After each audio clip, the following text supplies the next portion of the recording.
definitely shouldn't have to know. Is it basically states the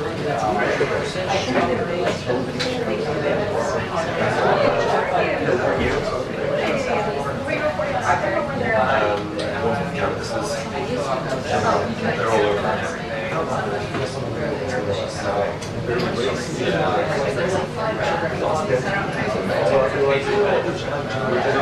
This was the whole that.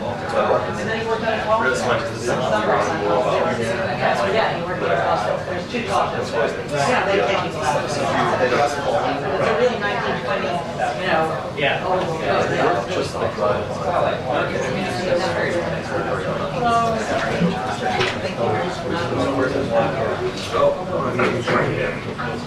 if it becomes excessive, you will be evicted.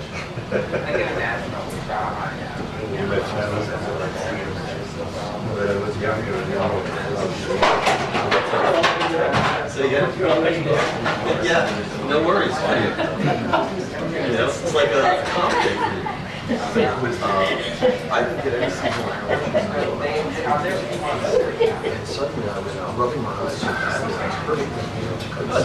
You're Manny? Yeah. Ian. Oh, yeah. Pleased to meet you. Yeah, nothing fair about it. We have to come in and I did some weird ways. You're here staff now. yeah, this was from New York. Been a change from New York. It's more fun. Things work. I hope you like politics. You'll get to. It's welcome. This one I can't have nice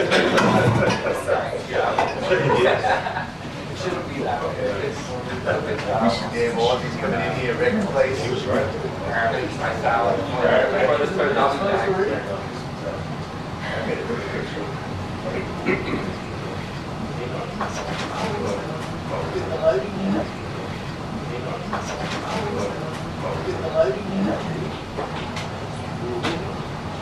White House. Sort of. I got downgraded.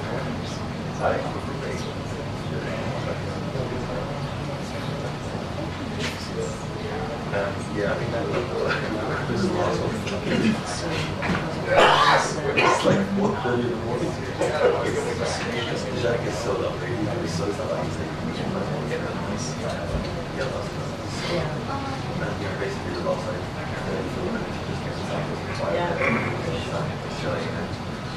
singing to us like singing like about basically. It goes like so much.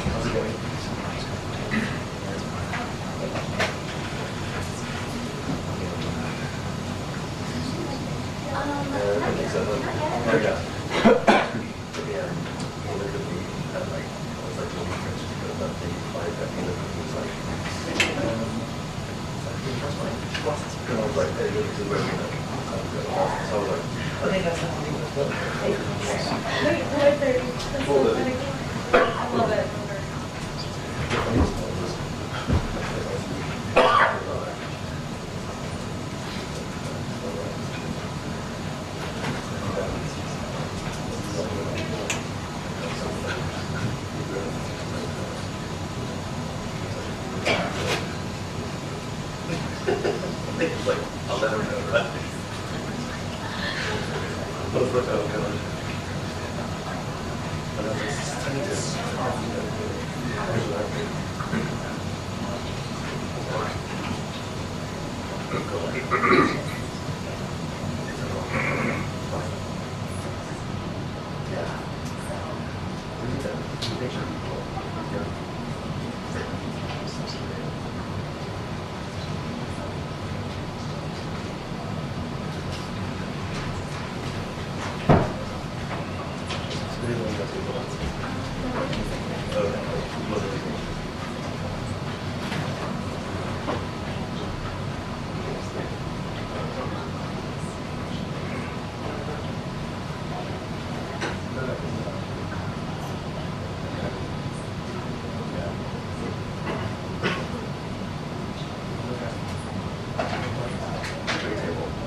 I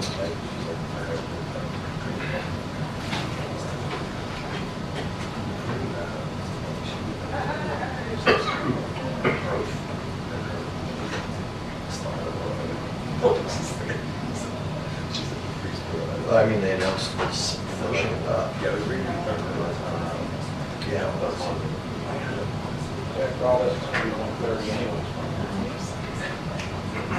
which for us is considered the head of the trip.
Really not. I definitely won't.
The press briefing will begin in 2 minutes. The press briefing will begin in 2 minutes. There you go.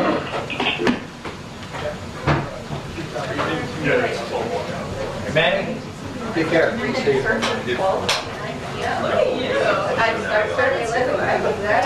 Yes. Wow. I searched and manifested. Now I okay. We could establish a fairly convenient and lucrative betting pool. Trying to get us the time and start over. Hot ads. That's great. Yeah, right. Or write the email, but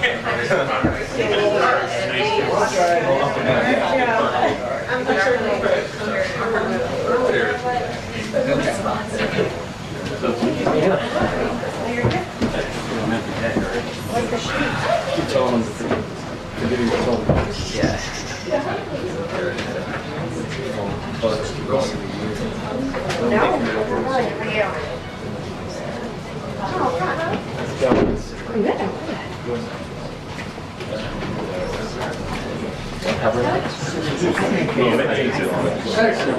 It's not getting better.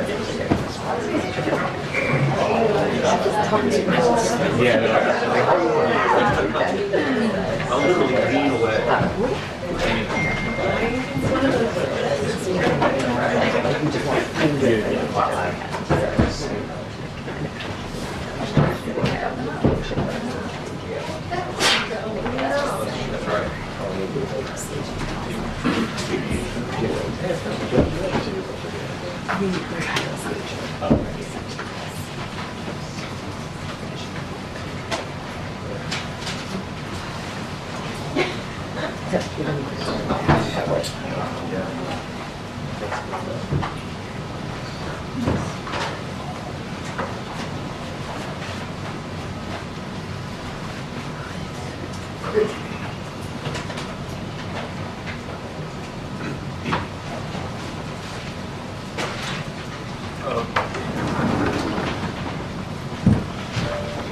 Good afternoon, everybody.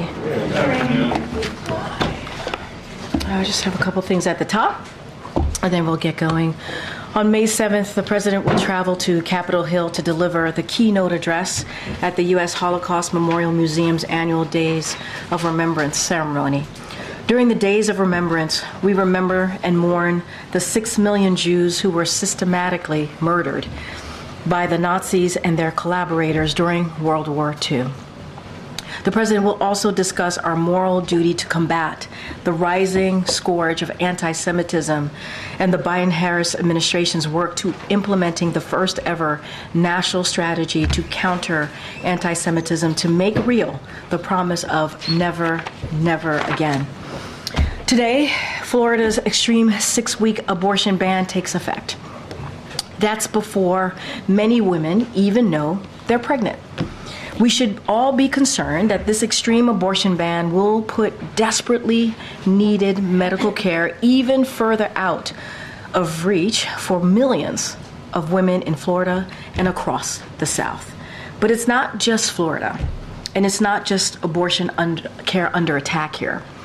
We are seeing the devastating impacts on women's reproductive freedom since Roe was overturned.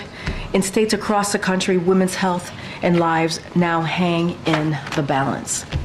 21 states have abortion bans in effect. In nearly all of these states, doctors can be charged with a felony for simply doing their jobs. 1 in 3 women in America now live in states with extreme abortion bans. Over 380 bills restricting access to abortion care were introduced in states' houses just last year. At the federal level, congressional Republicans have proposed three national abortion bans. IVF is under attack.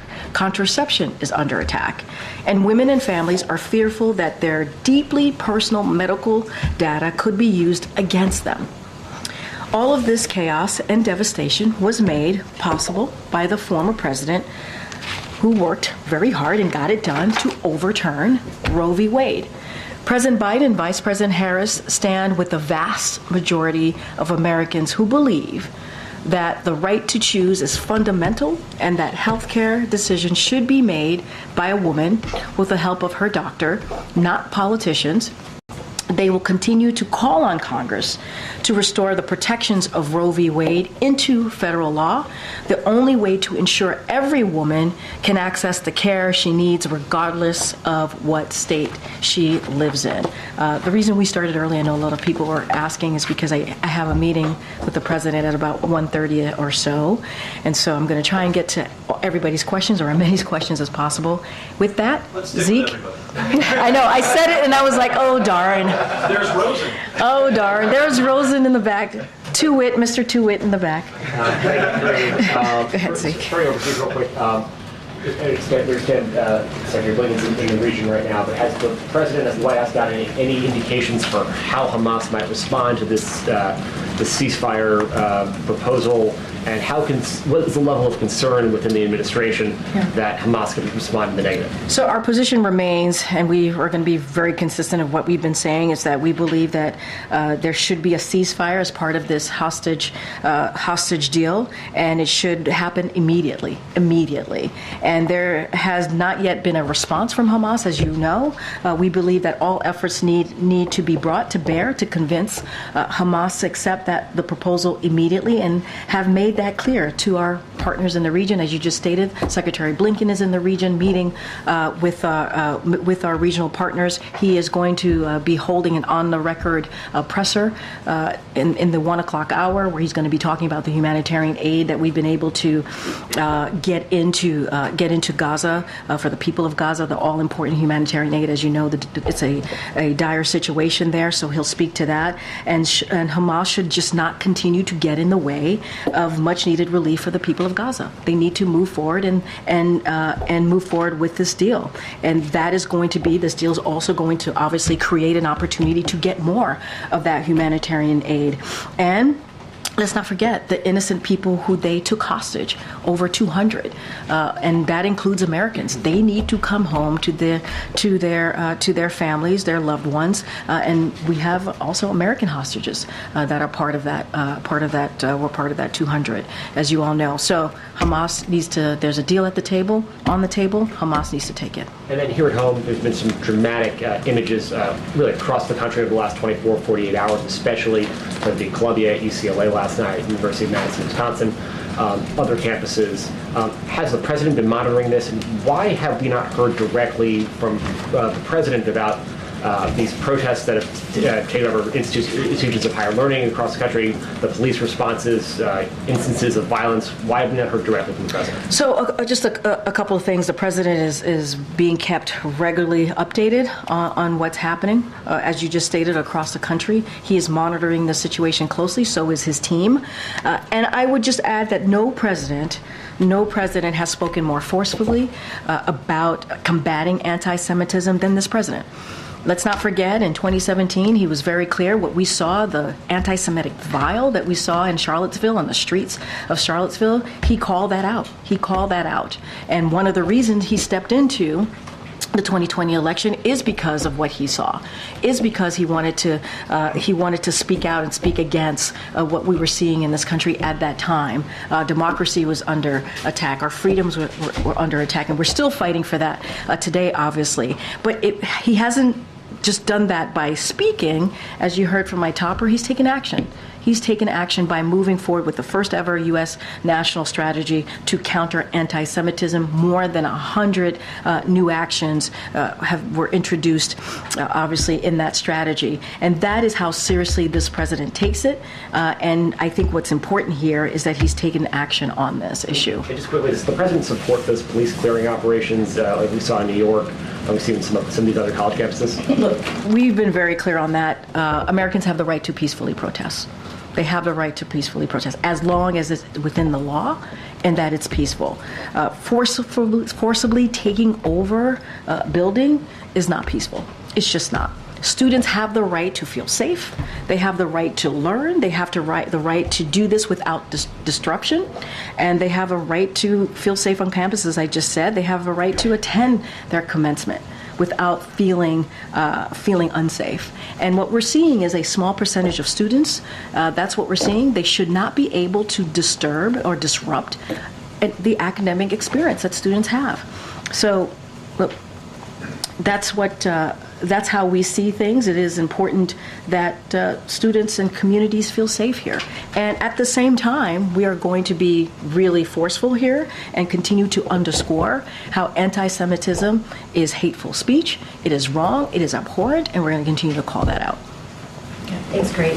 To follow on that, has anyone from the administration been in touch with administrators, leaders at Columbia or any of these universities that are seeing these protests? I don't have any calls to read out at this time. Obviously, we're closely monitoring the situation. We're getting regular updates, and I'm just gonna keep it there. I just don't have anything to share as far as calls or readouts. On another topic, has the White House received the recommendation from the DEA to reclassify marijuana from Schedule 1 drug to a Schedule 3 drug? Can you comment on and confirm that? So here's what I can say. I can say, as you know, last year, I believe in early fall, the president asked HHS and Department of Justice to look at reclassifying marijuana and to go through that process. That process continues. DOJ is looking into that. I just want to be be really mindful there. They're moving with that process. Don't have anything more to say, and so we'll just leave it there. But you can't confirm that it's now at OMB for the next phase of I this. cannot. All I can tell you is I would refer to DOJ, and what the president directed HHS and Department of Justice to do is to look at the classification of marijuana. Let's not forget, this is something that the president talked about during his campaign, and he said no person, no American who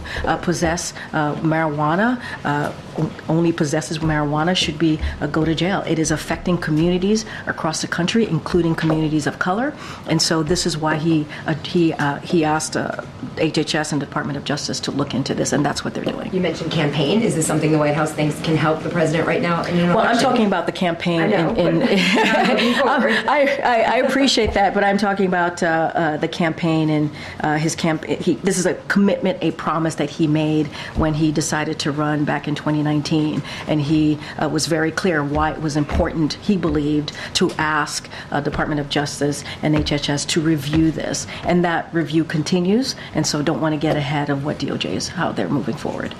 Okay, Ouija. Karine, as the administration considers bringing Palestinians here to the U.S. as refugees, do you know how many people that the U.S. hopes to relocate? And secondly, given the challenges getting in and out of Gaza, will the U.S. assist in physically bringing Palestinians here? So let me just first start saying that we just don't have anything to announce at this time, but I do want to lay out a little bit and take a step back of what we've been able to do since the beginning of the conflict, right? We have helped more than 1,800 American citizens and their families leave Gaza, many of whom have come to the United States. So many of that 18,000 is here, and the president has said, and with his direction, we have also helped and will continue to help some particularly vulnerable individuals, such as children with serious health problems and children who were receiving treatment for cancer, get out of harm's way and receive care at nearby hospitals in the region.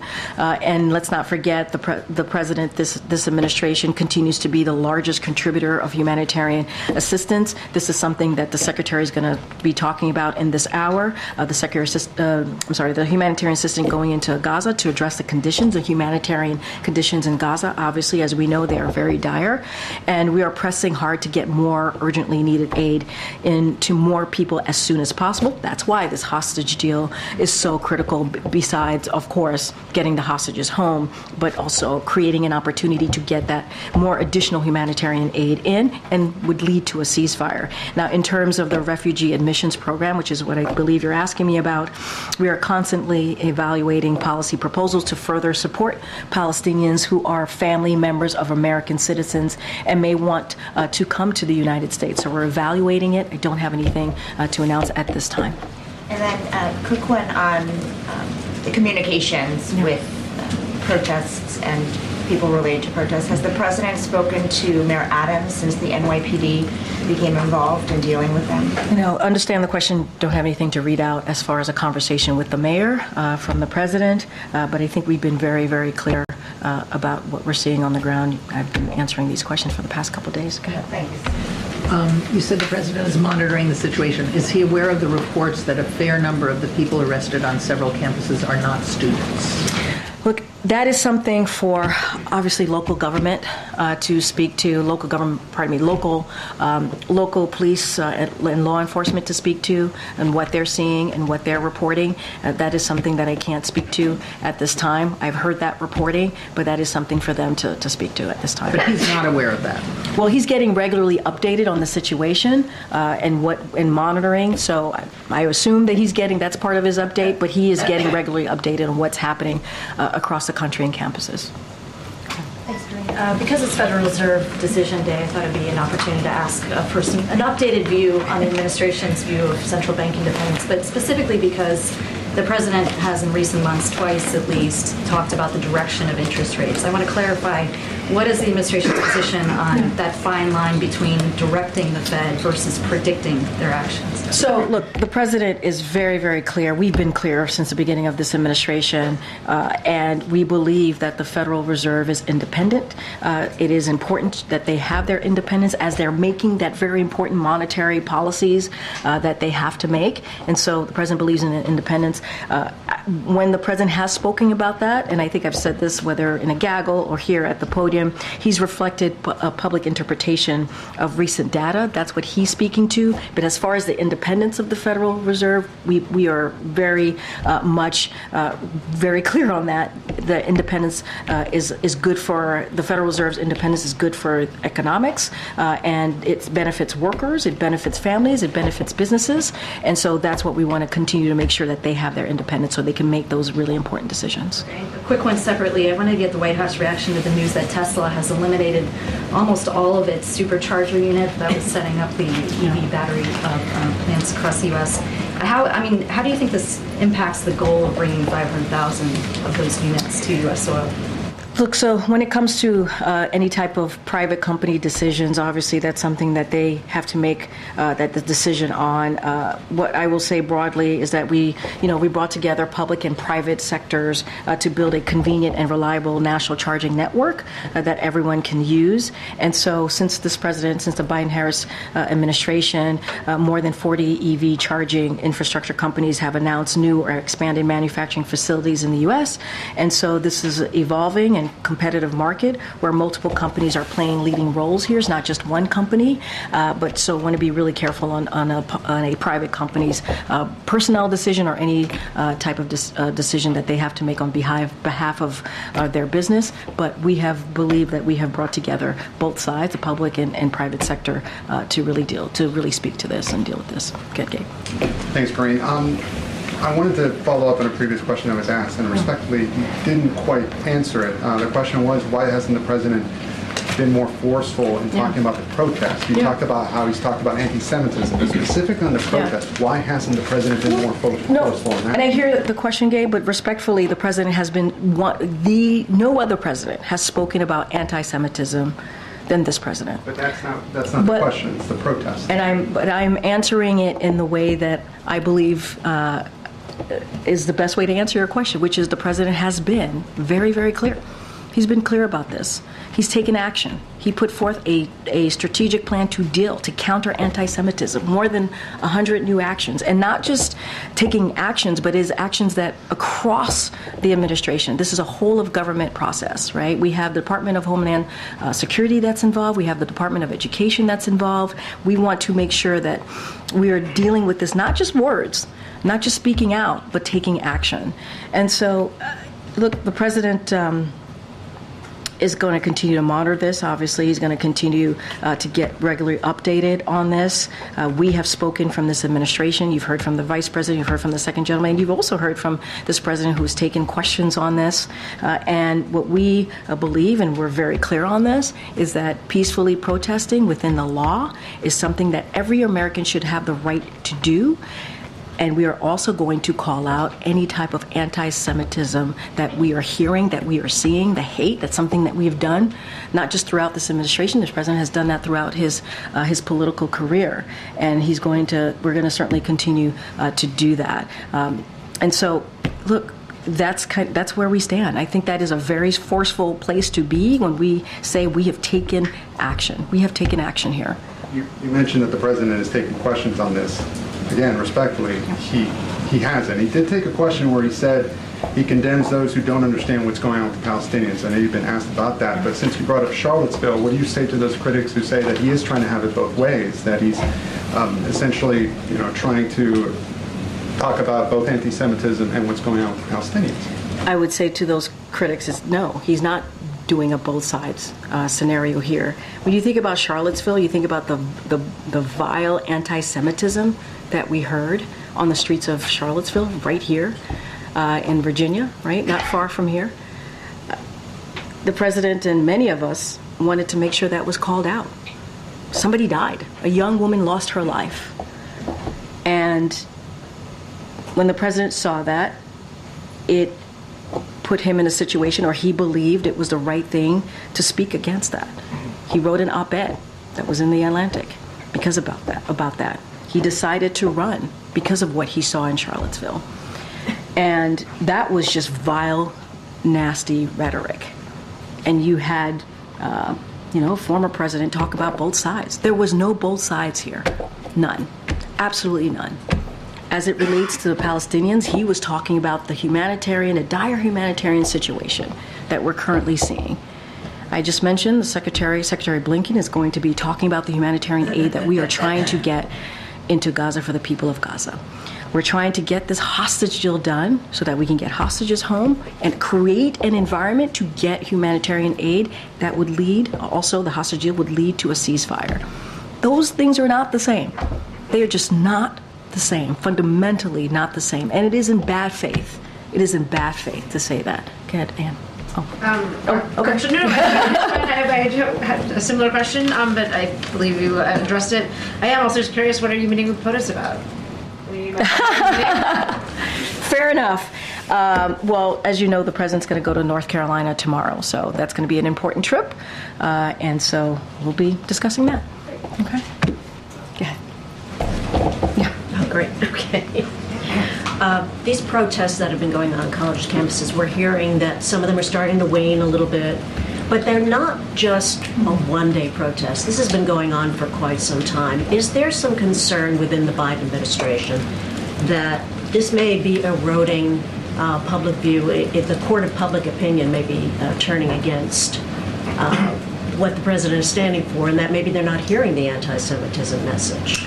I mean, we have been very consistent from this administration about anti-Semitism, calling out hateful speech. Anti-Semitism is hateful speech, calling out hateful rhetoric, violent rhetoric. That is something, when it pops up, when we hear about it from this administration, we've been pretty consistent on calling that out.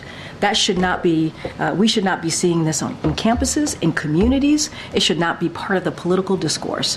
I think we've been very clear throughout this administration, before this administration, throughout this president's career. We have to call that out. I can't speak to polling. I can't speak to what is weighing in this poll. What I can speak to is what this president is going to continue to do, and what this administration is going to continue to do is call out this hateful speech, including anti-Semitism, again, which is hateful speech. It is abhorrent. We got to call it out. Okay. Karine, what's your current assessment of the risk to the U.S. milk and meat supply from the bird flu epidemic in cattle?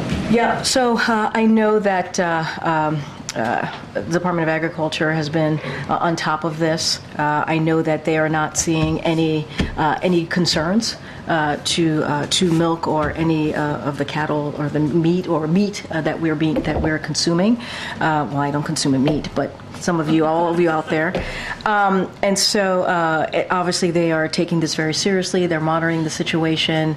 As far as we understand it to be, is that they believe that milk and consuming meat is safe. And from an inflation standpoint, is there any concern that there might be supply disruptions in that area that might lead to higher prices? Well, as you know, because of the pandemic, there was a supply chain disruption. The president took action. The American Rescue Plan, which only obviously Democrats voted for, the president signed, helped deal with supply chain. There is a task force that was created to make sure that during the pandemic that supply chain was dealt with in a way so that we can get out of this pandemic, get the economy, get back on our feet with the economy. Look, this is something we're going to monitor. I don't have anything to share on the question of inflation. We're obviously going to continue to closely monitor. And then on another subject, the flooding in Kenya, I'm curious if there's any relief that's planned from the administration and whether it's affecting plans for the state visit later this month. Yeah, a couple of things on that. So obviously we extend our deepest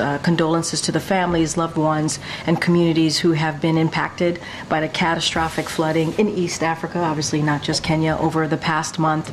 The U.S. is supporting some response efforts, particularly through the U.S. Agency of International Development, USAID, Bureau of Humanitarian Assistance. For example, in Kenya, USAID has provided $600,000 to Kenya Red Cross Society, the government of Kenya's lead responder for emergency flood response. That's in addition to more than $40 million that USAID has provided to humanitarian organizations in Kenya, who also have flexibility to respond to the current floods this year. So we continue to offer our continued and resolute support to all who have been impacted and are closely monitoring the situation. We do not see this impacting the state visit as you just mentioned, on May 23rd, but we're going to continue to offer our assistance and support. Thank you, Karine. The president in less than 3 weeks is going to be delivering commencement addresses at both Morehouse and West Point.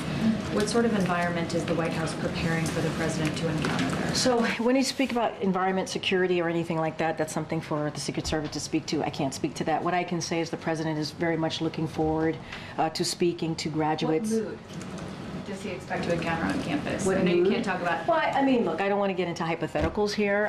The president is hoping to encounter and deal with and see family members and students who are thrilled and excited to be celebrating an important day. He's going to be celebrating that day with them, talking about their future, hoping to deliver remarks that hit home for these graduates and their families. It's a special day. It's a special day. And so he's looking forward to doing that. He did two commencement speeches last year, two before then, before 2023, obviously. And so this is something that he looks forward to doing. I can't speak to the mood. I can't speak to security situation. I can't speak to that. I can't get into hypotheticals. I can speak to how important that moment is going to be, and the president certainly looks forward to it. But is it the White House's expectation that some of the current frustration on campus will have subsided by that time? And if so, why? I don't have a crystal ball to look into the future. I just don't. That is not something that I have the ability of doing. What I can say is this is an important day. This is an important month, yes, graduation month, but an important day for these graduates. And he's, as the president tends to do when he speaks at graduation, he's going to meet the moment. And just to follow up on the question about some of the reports from police that the protesters that were arrested in New York were not students. Yesterday, John Kirby said that there was no intelligence to support the idea that there were bad actors involved in some of these protests. Does the intelligence still support that? I'm just going to be really mindful. I'm just not going to speak to that. There's local enforcement, law enforcement on the ground, so I will speak to that. I think what I can say more broadly, this is a painful moment, and we understand that for many communities, and we know that these kinds of charged moments pose challenges for law enforcement, and the president continues to believe, as I've said multiple times, that Americans have the right to peacefully protest within the law. That is their right. It is part of our freedoms here in America, and at the same time, we are going to condemn anti-Semitism. We believe that is hate speech. It is abhorrent, and we're going to continue to condemn that. Well, with that said, does the president believe New York Mayor Adams and leaders of Columbia University and City College of New York acted appropriately by having the protesters at those colleges arrested and their encampments forcibly shut down? That is a decision for colleges and universities to decide on. The law enforcement, if you think about local law enforcement, they know what's going on the ground. They have a better sense of what's going on the ground, and obviously they have to make decisions. We are talking about protecting students and making sure that they feel safe on campus. We're talking about a small group of students who are disrupting that ability for students to have that academic experience. That's what we're talking about here.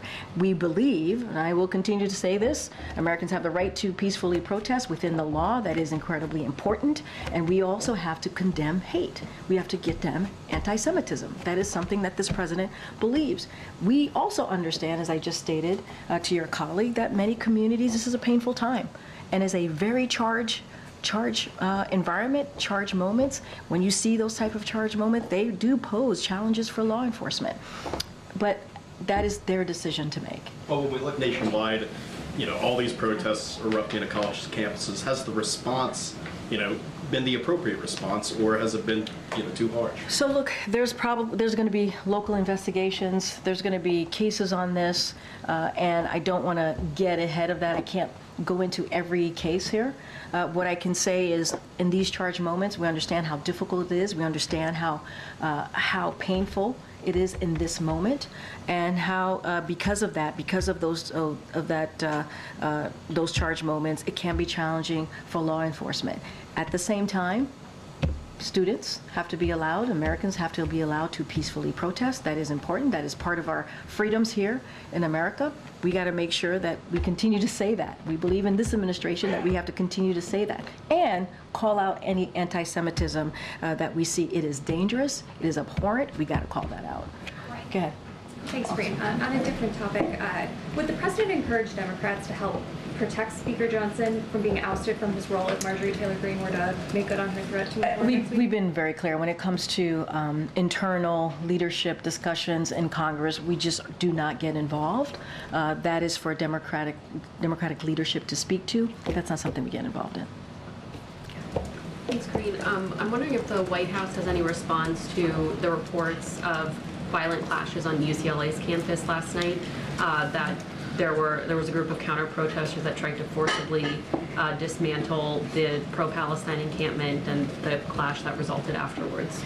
So look, what I can say more broadly, any form of violence we are going to denounce, we're going to call out. Violent rhetoric, any type of violence, we have to call out. That doesn't change anything. We're going to continue to do that. On that trip to North Carolina, does the president plan to visit the victims of Charlotte's mass shooting? Don't have anything to share at this time. We'll have more later. Go ahead, John. Just to follow Fair up with that question. Yeah. Which one, North Carolina? North Carolina. Okay. Yeah, North Carolina. So already on the schedule is the visit to Wilmington, North Carolina. It's expected that the president will also travel to Charlotte as well. Has the president reached out to the families of those law enforcement individuals who were killed in that tragic incident? So here's what I will say. I don't have any details to share with you at this time, but the president, and you saw this in his statement yesterday, he talked about the four law enforcement officers. They were heroes who made the ultimate sacrifice. That's what you see when they put on the uniform and the badge every day.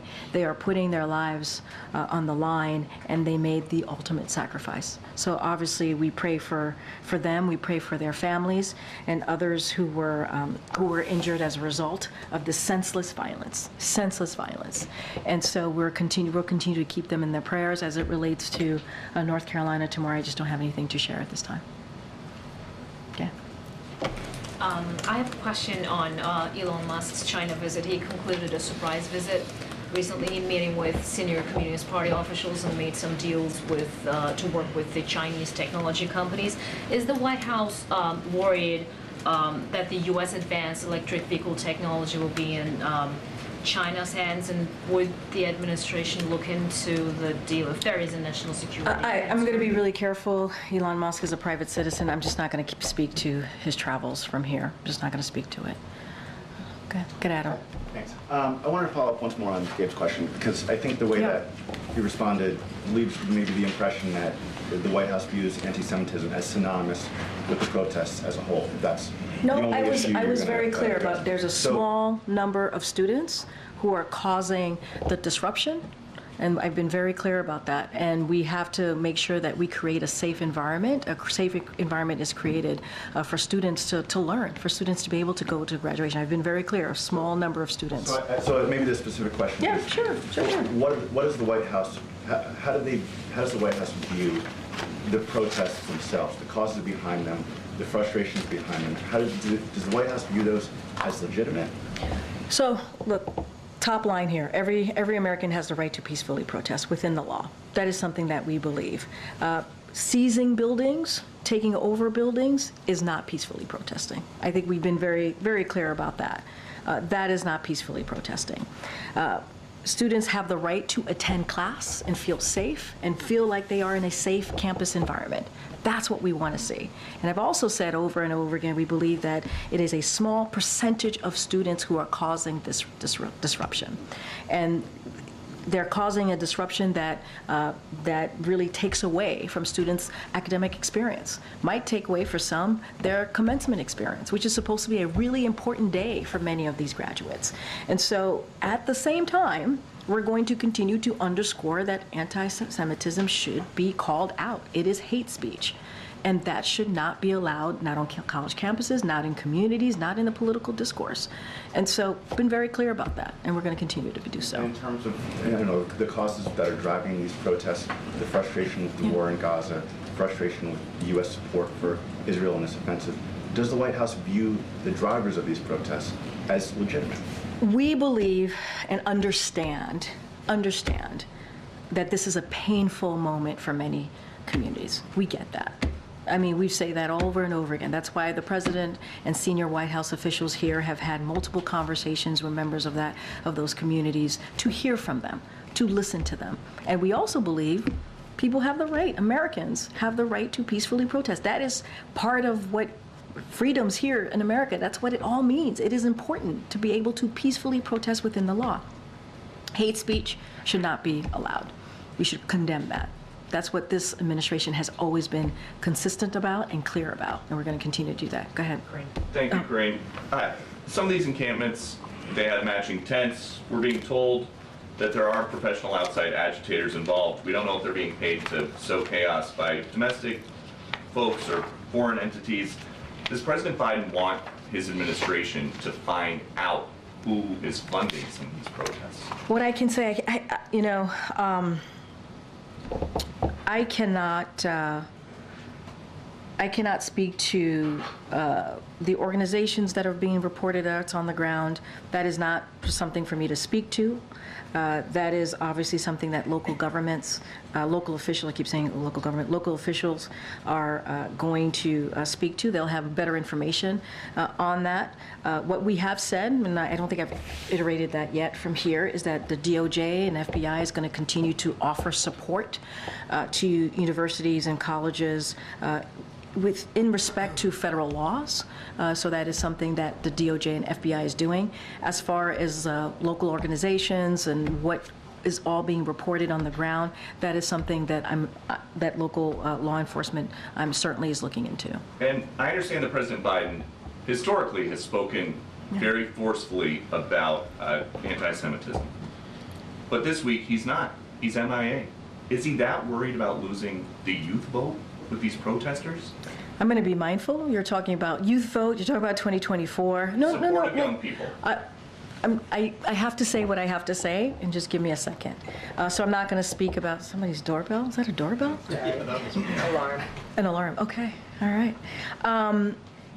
And I'll speak more broadly. I can't speak to youth and support and voters. That's not something I can do from here. The president has taken a lot of policy actions here that he knows that young people care about. And a lot of those actions are popular with those young folks, whether it's giving a little bit of breathing room with student debt relief.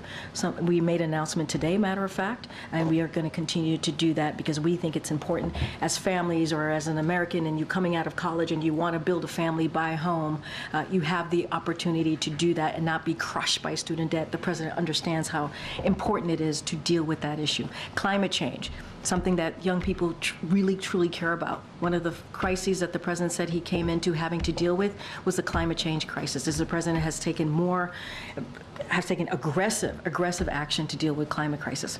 Look, I can't speak to youth voters or their support. What we're going to do is continue to take actions that we believe helps all Americans and all communities. You mentioned what he said in 2017 after Charlottesville.